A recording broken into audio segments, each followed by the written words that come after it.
தமிழ் சினிமாவில் டைரக்டர் வாயை வச்சு சும்மாவே இருக்க மாட்டாங்க. ஒரு படம் தான் அவங்க எடுத்ததுல உருப்படியான படம், மற்ற எல்லாமே மொக்க படம். ஆனா மத்தவங்களை பத்தி பேசுறேன்னு சொல்லி ஃபேன்ஸ் கிட்ட திட்டு வாங்குற 2 பேரை பத்தி பார்ப்போம். இதுல first one Rajakumaran. So Devayani husband.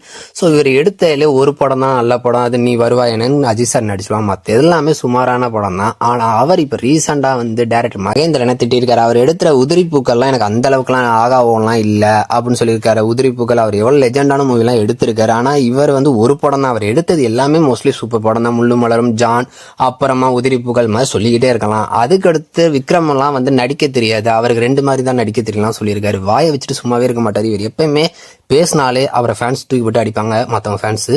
2வதா யாருன்னா பிரவீன் காந்தி தான். இவர் பிக் பாஸ் எல்லாம் பார்த்துருப்பீங்க. அவர் நினைச்சிட்டு இருக்காரு ரச்சகம்லாம் சம படம்னு. இப்ப அதை சைன் பாட்டு எடுக்கிறேன். ஃபர்ஸ்ட் பாட்டு எடுக்கும் போதே ப்ரொடியூசர் எல்லாம் காணாம போயிட்டாங்க. இப்ப இருக்கவங்க ஜென்சி எல்லாம் என்ன நினைக்கிறாங்க, ரச்சகன் சம படம் நினைச்சிட்டு இருப்பீங்க. சோ அது ஒரு பாட்டு தான் நல்லா இருந்தது, படம்லாம் சுமார் தான், ப்ரொடியூசருக்கே நட்டம் தான்.